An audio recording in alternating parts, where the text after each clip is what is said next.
Olá, meus amados irmãos, paz do Senhor Jesus Cristo.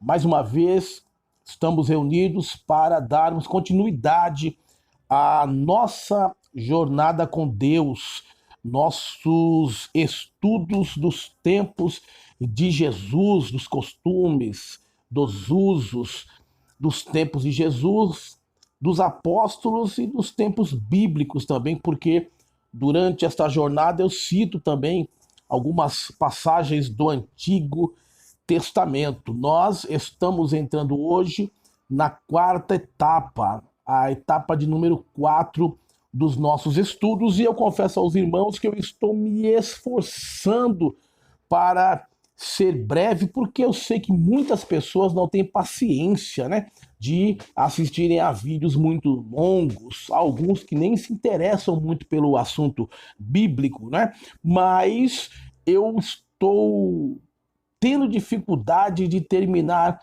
antes dos 25 minutos, porque a coisa vai ficando boa, irmãos, vai ficando gostoso, sabe? O Espírito de Deus começa a tocar em nossas vidas e já me dá aquela sensação, sabe, de que Deus está presente, e assim, quando eu vou perceber, nós já estamos fazendo um culto para a glória de Deus, passando dos 40 minutos. Eu acredito que a nossa jornada de ontem, que foi a de número 3, chegou a 46 minutos. Eu vou tentar ser mais breve, irmãos. Eu queria ser até mais profundo. Só que aí eu vou passar de 1 hora e meia, 2 horas, e aí há pessoas que não vão nem chegar a meia hora, vamos colocar assim, porque vão desistir. Amém? Ontem nós falamos a respeito do assoalho das casas, como eram os assoalhos. Você que está nos acompanhando, você aprendeu um pouco de como eram os assoalhos das casas dos tempos de Jesus. Depois nós falamos sobre as janelas das casas, depois como eram a iluminação, né? Como as casas eram iluminadas, e aprendemos que uma casa iluminada, ela está protegida das ações dos ladrões e dos salteadores. Guarde e bem isto. A iluminação de uma casa, ela dizia para os salteadores que o dono, o proprietário, estava em casa. Então era um tipo de proteção das nossas vidas. A presença de Deus também, ela avisa para o nosso inimigo espiritual que a casa não está só, que Deus está guardando a nossa casa. Louvado seja o nome do Senhor. Falamos a respeito das paredes das casas, né? Como eram as paredes.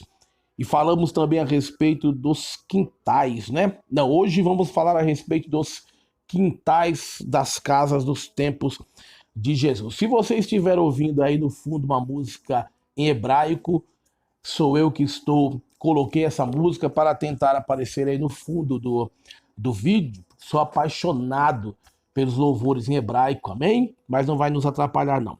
Vamos lá, pegue aí a sua caneta, o seu caderno de anotações, você que está aí adquirindo conhecimento, agregando conhecimento aí para o seu ministério. Pega a sua caneta e o seu caderno, porque nós vamos aprender hoje sobre como eram os quintais nos tempos de Jesus. Deixa eu dar uma ajustada aqui. Os quintais nos tempos de Jesus. Vamos lá. O quintal era a parte da moradia que as famílias mais apreciavam. Interessante isso. O tamanho dele e a maneira como eram arranjados dependiam, logicamente, das condições financeiras dos moradores. Às vezes, nos casos de moradias grandes, a construção era em formato de U, ocupando 3 lados do pátio, que então ficava no centro. Mas a maioria das casas era de um aposento com um quintal pequeno, ou seja, as casas mais humildes, elas tinham apenas um cômodo e um quintal pequeno.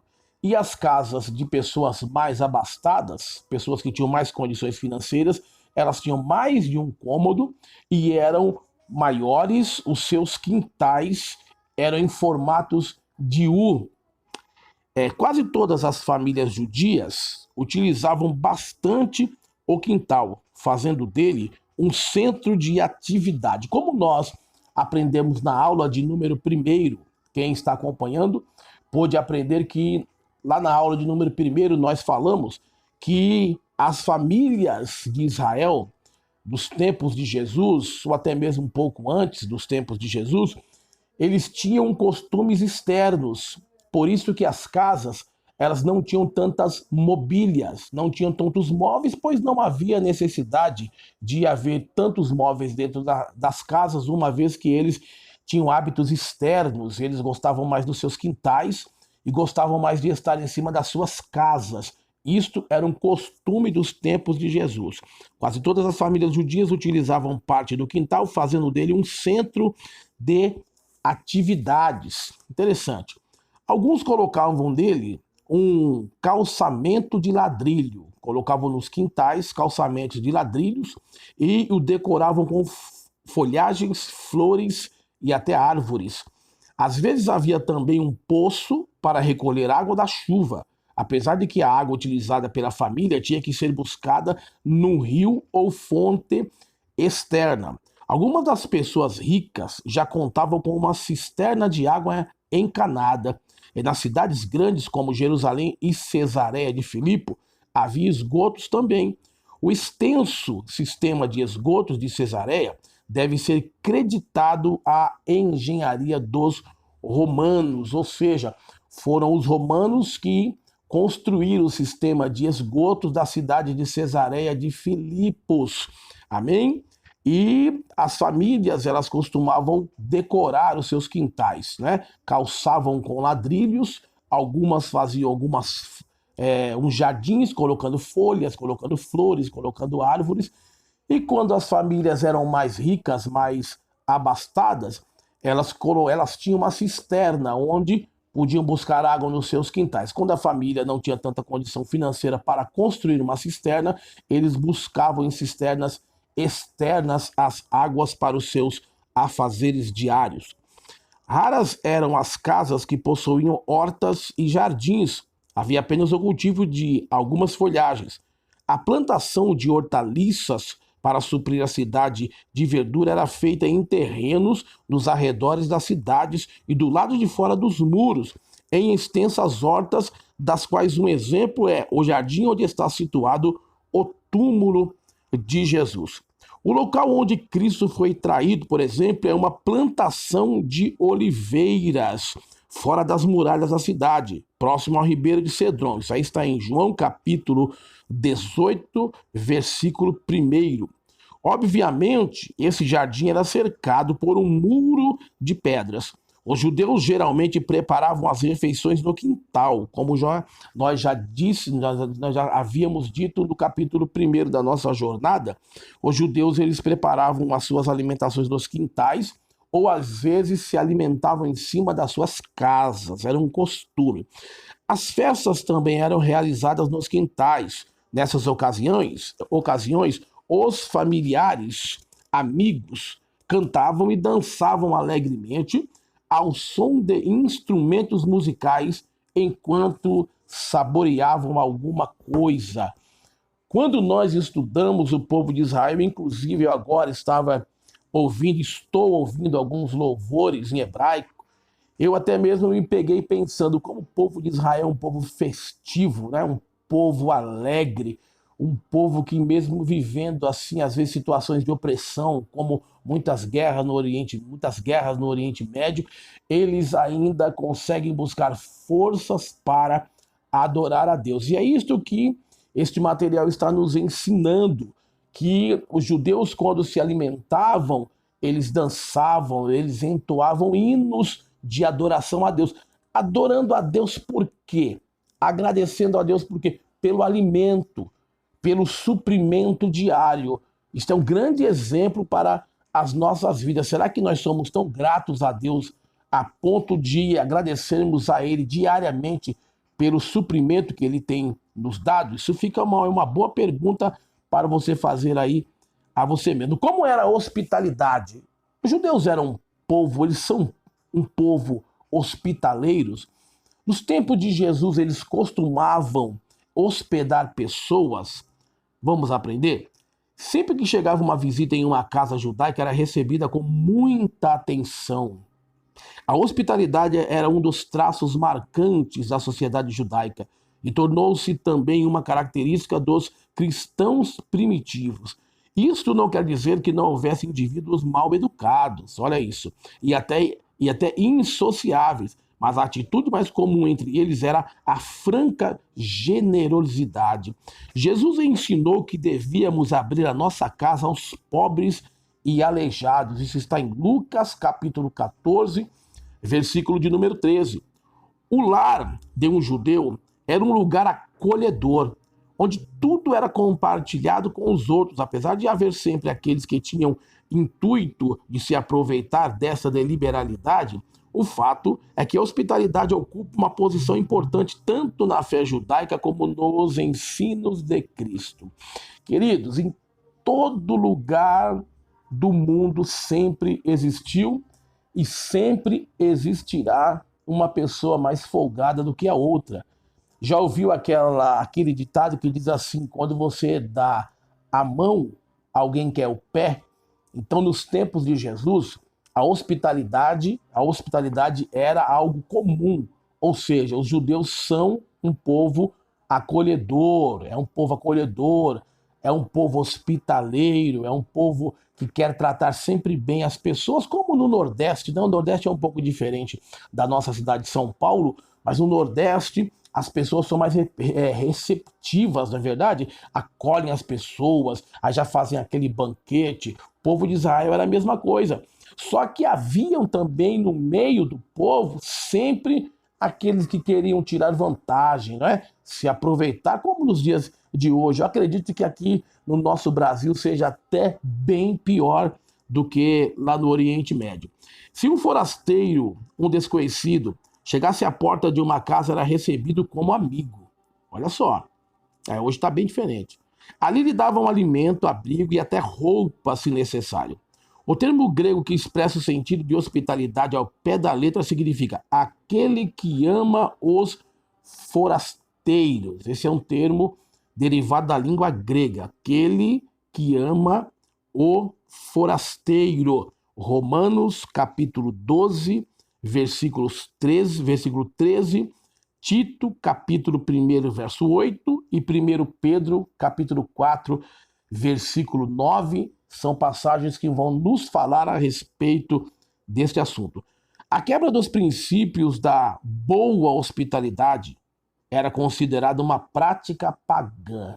Olha só, na cultura de Israel, se alguém não recebesse outra pessoa, um visitante, em sua casa com hospitalidade, com amor, com uma boa recepção, isso era considerado uma prática pagã. Está em Lucas, capítulo 16, versículos 19 ao 25.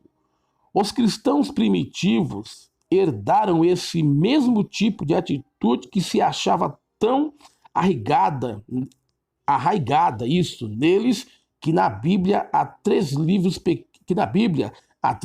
pequenos que tratam do assunto. Eu vou ler de novo para que a gente entenda.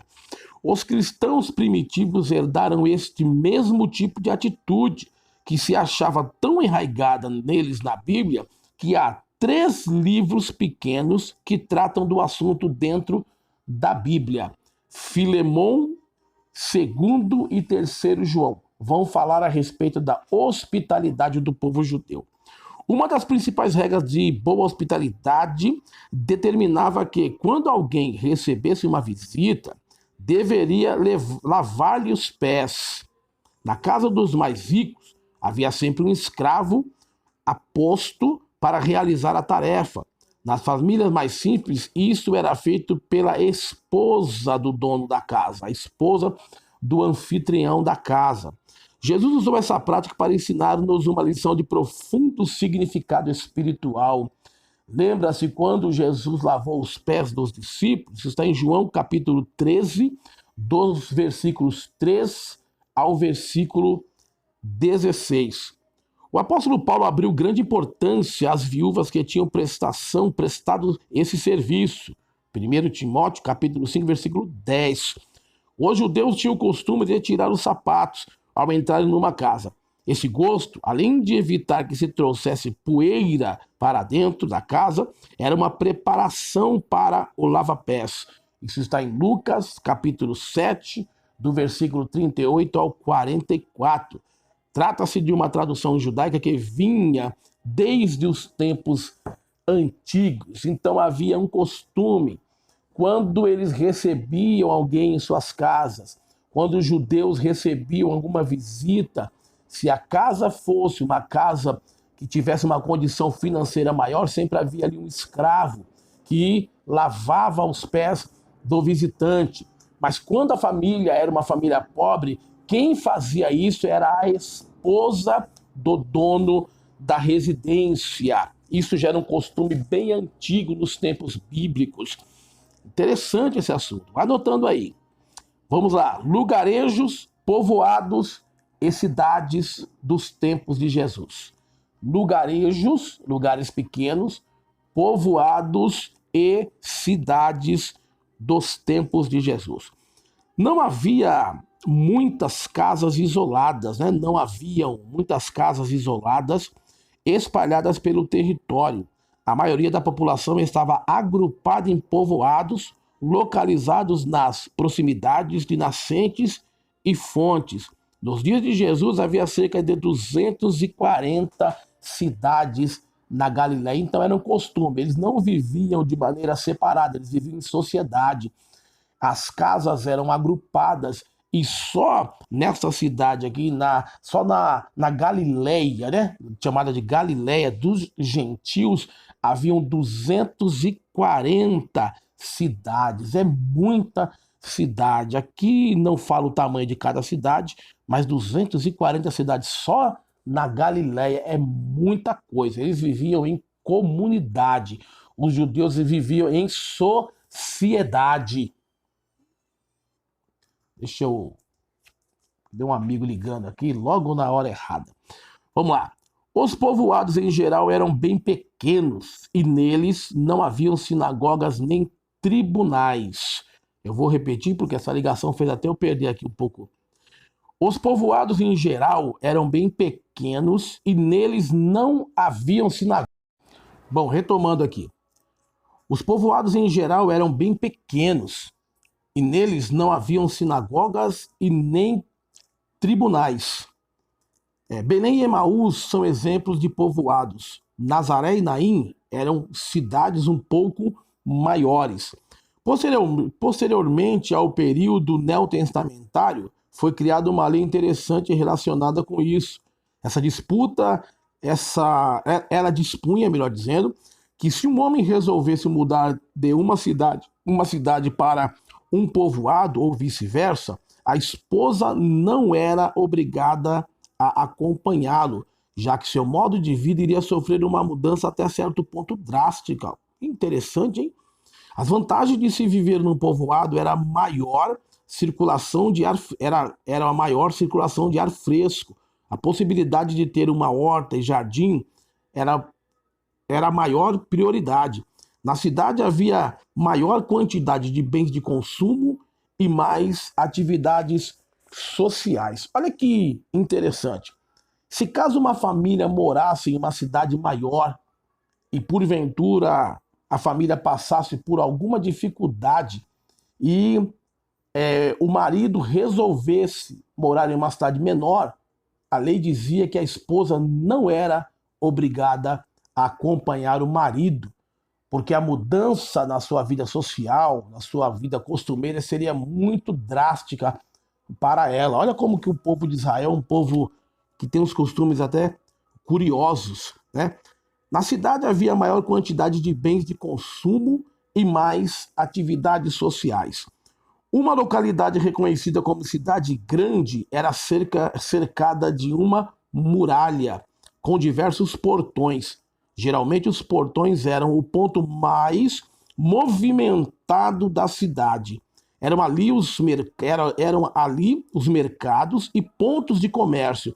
Daí haver em Jerusalém o portão das ovelhas, né? O portão dos peixes. Aqui se faz necessário nós fazermos uma parada para eu te explicar. Jerusalém tinha 12 portas. Cada uma das portas tinham as suas atividades. E havia uma porta chamada Porta dos Peixes, que também era chamada da Porta da Prosperidade, por onde os pescadores eles iam para os mares, pescavam seus peixes e negociavam na Porta dos Peixes, que também era chamada de Porta da Prosperidade. Ali ele vendia, ali ele trocava, ali ele barganhava com algum outro tipo de animal ou de material que ele tivesse interessado. Era chamada de Porta da Prosperidade. Ali também se falava das novidades, contratava-se trabalhadores, etc. À noite, esses portões eram fechados e vigiados por sentinelas. Muito interessante. Irmãos, nós estamos numa jornada com Deus. Você está entendendo como é importante que você aprenda os costumes, os usos do povo de Israel, como que eles viviam? Até aqui eu já havia lido sobre isso, mas eu estou ficando maravilhado de cada vez que nós nos aprofundamos mais, nós vamos aprendendo cada vez mais, ficamos mais edificados e o nome do Senhor é glorificado. E assim nós nós agregamos aos nossos conhecimentos e quando tivermos a oportunidade de transmitir uma palavra de Deus, ou seja, em uma igreja, ou nas nossas igrejas, ou para uma pessoa, teremos conteúdo. Eu convido você a estar conosco nesta jornada, a anotar, compartilhe, deixe o seu like, nos ajude para que mais pessoas sejam alcançadas em nome de Jesus. A vida em barracas. Olha só, a vida em barracas. Vamos lá. Uma das mais perfeitas descrições da encarnação divina, olha, é a que diz que o Verbo se fez carne e armou sua barraca em nosso meio. A Bíblia diz exatamente isto. João capítulo 1, versículo 14. A Bíblia diz que Jesus tabernaculou entre nós. Ele armou a sua tenda entre nós. Então, uma das mais perfeitas descrições da encarnação divina é a que diz que o Verbo se fez carne e armou sua barraca em nosso meio. O termo grego aí empregado é skeno, que na Bíblia é traduzido por habitou ou habitação. Essa palavra possui um significado muito profundo, com raízes na experiência de Israel no deserto. Jesus tabernaculou. A Bíblia diz que no deserto, Israel, ele armava as suas tendas, faziam ali os serviços sacerdotais, faziam ali suas higienes, faziam a sua alimentação, e depois que o sacerdote terminava o seu serviço no santuário, que até então era um santuário móvel, Deus dava a ordem, o povo recolhia o santuário, recolhiam as suas barracas e continuavam a sua peregrinação pelo deserto. Na época dos patriarcas era muito comum viver-se em barracas, já que eles iam de um lado para o outro à procura de boas pastagens, ou seja, eles eram um povo nômade, né? O que é um povo nômade? É um povo que não tem lugar fixo. Uma hora está num lugar, outra hora está em outro lugar, buscando assim uma melhora para as suas vidas, como nós vemos nas vidas dos ciganos nos dias de hoje, né? Nós vemos ali os ciganos, eles arrumam um lugar, armam as suas barracas, passam algum tempo, depois eles desarmam e vão para outros lugares. Isso aí se chamam nômades. Olha só. Durante a peregrinação de Israel pelo deserto, eles edificaram seu local de culto, o tabernáculo, nos moldes de uma barraca, uma sede temporária, né? O lugar onde o povo de Deus adorava a Deus era um tabernáculo móvel. Eles montavam, desmontavam e levavam para outro lugar. Era a igreja de Deus no deserto. De um modo geral, o termo barraca tinha uma conotação de moradia temporária, ou seja, barraca significa morar temporariamente em algum lugar. Também para o povo judeu era essa conotação. Eles podiam até morar numa tenda por algum tempo, mas sempre tendo em vista mudar-se um dia para uma residência permanente. Embora algumas pessoas, como os pastores, por exemplo, levassem uma vida mais nômade que sedentária, o fato é que a maioria da população considerava indesejável morar numa barraca, tanto quanto nós consideramos nos dias de hoje. Então, o que para eles não era nada confortável, né? Morar numa barraca. Ou seja, eles atravessavam o deserto, eles armavam as barracas no deserto, armavam a tenda da congregação, o tabernáculo de Deus, mas era aquele trabalho de armar, desarmar. Eu tenho certeza que não dormiam naquele conforto. Hoje em dia, conosco é a mesma coisa. Quando nós vamos para algum lugar, de repente arma uma barraca no acampamento, é um negócio meio desconfortável, não é? Procuramos um lugar para tomar um banho, para dormir, o chão é um chão duro, a gente fica com medo apreensivo de algum animal invadir a barraca. Eu acredito que é isso que este material, que este livro, né, que esse estudo está tentando passar para nós. Esta é a visão. O judeu contemporâneo de Cristo enxergava a vida terrena como um período passageiro, sendo que seu lar permanente o aguardava até a morte. Olha só, o judeu contemporâneo, né, daquela época de Cristo, da mesma época que Jesus, enxergava a vida terrena como um período de passagem, né, como na verdade é a verdade, né? Deixa eu abaixar um pouco aqui. Como na verdade a nossa passagem aqui nesta terra, realmente nós estamos de passagem. Então eles tinham também esta visão, mas a passagem dele, a vida deles aqui na terra não passava de um período, sendo que seu lar permanente o aguardava até após a morte, o lar permanente que é a glória. Pedro faz uso dessa figura ao falar de sua existência, comparando seu corpo a um tabernáculo. Pedro, em 2 Pedro, capítulo 1, capítulo 1, né, versículo 13, Pedro vai comparar a sua vida com um tabernáculo, ou seja, estamos aqui no dia de hoje, mas daqui a pouco podemos desarmar o nosso tabernáculo, a nossa barraca e armarmos lá na glória de Deus. É isto o que Pedro está querendo dizer. Ele sabe que algum dia irá deixá-lo e partir para outro lugar. É isso que Pedro está querendo dizer. Paulo também trabalha essa imagem, fazendo uma comparação entre uma barraca e um edifício eterno. 2 Coríntios, capítulo 5, do versículo 1 ao versículo 4. Ele afirma que esse tabernáculo se desfizer, ele afirma que se esse tabernáculo se desfizer, temos um edifício construído por Deus, aguardando-nos na glória do Pai. Paulo está dizendo que se caso esse edifício, né, que somos nós, ele se desfizer, todos nós vamos passar pela morte. É bem verdade que na visão do arrebatamento da igreja, escatológico, nós acreditamos também que alguns não passarão, serão arrebatados, mas de uma maneira mais ampla e geral, é isso que eu estou querendo passar para os irmãos, todos nós vamos passar pela morte. Amém? Isso aí são duas certezas, de nascer e de morrer. As barracas primitivas, como que eram as barracas primitivas? Os israelitas não eram nômades por natureza, nem habitavam em barracas, mas desde o início de sua história, vemos-los utilizarem esse tipo de habitação. Antes mesmo de Abraão, algumas pessoas já tinham vivido em tenda. Aliás, Jabal, né, que é um dos personagens do Antigo Testamento, um homem que viveu no período pré-diluviano, foi chamado de o pai dos que habitam em tendas e possuem gado.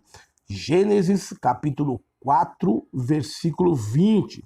Supõe-se que ele tinha sido o primeiro nômade. O texto dá a entender que antes dele não era costume viver-se em barracas. Então, o costume a situação que levava o povo de Israel a viver em barracas é porque o povo tinha que conhecer as terras, tinha que se expandir, mas nem sempre o povo viveu em barracas. Antes desse homem, Jabal, a Bíblia não nos relata, não há registro de que alguém tenha vivido em barracas. Tanto é que ele é reconhecido como o primeiro homem a viver em tendas. Muitos anos depois, Abraão ia mudar o curso da história ao deixar a cidade de Ur dos Caldeus e armar uma tenda. Gênesis capítulo 12, versículo 8. Isso mostra que o processo de desenvolvimento dos povos antigos não teve por primeiro estágio uma vivência em tendas. Eu acabei de falar isso para os irmãos, para depois passar à construção das cidades. As pesquisas arqueológicas revelam que, ao tempo de Abraão, Ur era uma cidade grande e próspera, mas em obediência a Deus ele se tornou um dissidente social, tanto no plano espiritual como no estilo de vida. Ou seja, Abraão morava em Ur dos Caldeus, que era uma cidade pagã. Eles adoravam um deus chamado o deus Marduk. Tanto é que a história ela vai nos dizer que o pai de Abraão, Terá, ele virou um grande empresário. A família de Abraão era uma família que tinha posses. Por quê? Porque o seu pai percebeu que o povo adorava Marduk e começou a fazer estatuetas desses pseudo-deus Marduk que eles acreditavam que era o deus da fertilidade dos caldeus, né? Do povo caldeu. E a história diz que quando eles plantavam as suas lavouras, eles adoravam Marduk, pedindo chuva, bênção para a lavoura, para esse pseudo-deus Marduk. Hebreus capítulo 11, verso 9 e verso 10 vai nos falar da chamada de Abrão, né? Deus falou para Abrão: sai da tua casa, sai da tua terra, sai da tua parentela, sai da casa do teu pai. Gênesis capítulo 12, venha para uma terra que eu te mostrarei. E assim Deus cumpriu a sua promessa, porque Deus cumpre aquilo que ele promete. Sendo ele um homem rico e provável que sua tenda fosse uma tenda bem confortável. Olha só, Abraão era um homem rico, então com certeza, quem é rico tem riquezas, quem é rico tem conforto. Então a tenda de Abraão provavelmente era bem diferente das tendas dos demais peregrinos do deserto. E seus pertences bem elaborados. Está em Gênesis capítulo 13, versículo 2. Ele e Ló, seu sobrinho, tinham muitos empregados, principalmente pastores. As barracas desses homens ricos, como talvez dos chefes tribais, né? Dos chefes tribais e sheiks, eram espaçosas e tinham divisórias. Algumas dessas famílias possuíam diversas barracas para acomodar todo o seu pessoal. Quando Abraão saiu da terra de Ur, ele não saiu, vamos dizer assim, com a mão na frente e outra atrás. Abraão saiu cheio das suas riquezas. Ele levou gado, ele levou tapeçarias, ele levou suprimentos, ele levou inúmeras pessoas da sua família, inclusive o seu sobrinho Ló, que também tinha uma vida financeira abastada, era um homem que tinha uma vida financeira muito próspera e provavelmente a tenda, a barraca desses homens que tinham mais poder aquisitivo, com certeza eram mais confortáveis do que as dos demais peregrinos. Essas barracas, em sua maior parte, eram feitas de peles de animais. Eles costuravam as peles e as armavam sobre os mourões de madeira. Depois de afixarem ao chão, amarrando-as às estacas, as quais eram pregadas no solo com martelo. Juízes, capítulo 4, versículo 21. Eu cito a referência bíblica para você anotar e depois você conferir na sua Bíblia. Amém? Para você entender que tudo que eu estou falando aqui tem base dentro da Bíblia Sagrada.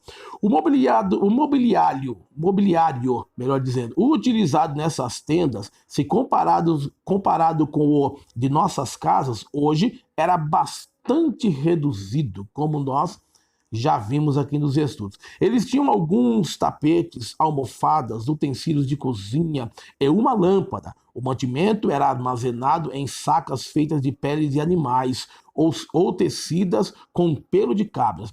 Todos os seus pertences deviam ser leves e pequenos, de modo a serem transportados com facilidade em lombo de jumentos. Quando um nômade ia armar sua tenda, procurava um lugar que oferecesse duas coisas: sombra para abrigá-lo do sol escaldante e água para seu povo e seus animais. Então, eles não tinham armário de cozinha, como eu já disse em um dos nossos estudos.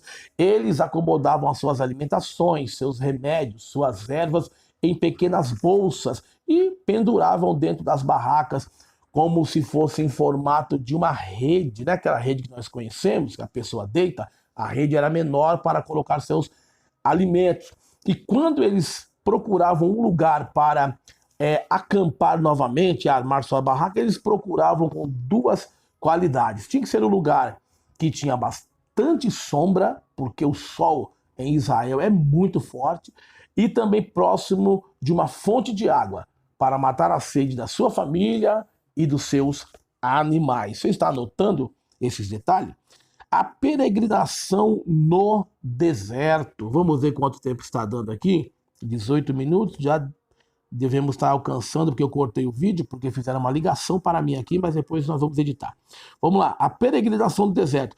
Mas essa vida em barraca relativamente suntuosa que os patriarcas levavam, terminou quando os filhos de Israel, por causa de uma grande fome, foram para o Egito, pois ali Deus lhe preparara a acolhida por meio de José. Então a peregrinação acabou quando a família de Jacó, a Bíblia diz que Jacó entrou com mais 70 da sua casa lá na terra do Egito, e ali, quando eles tiveram novamente o encontro com José, José preparou ali um lugar para que eles morassem no Egito, e daí então se deu a escravidão do povo, porque depois da morte de José assumiu um faraó que não conhecia José e assim aprisionou o povo do Senhor.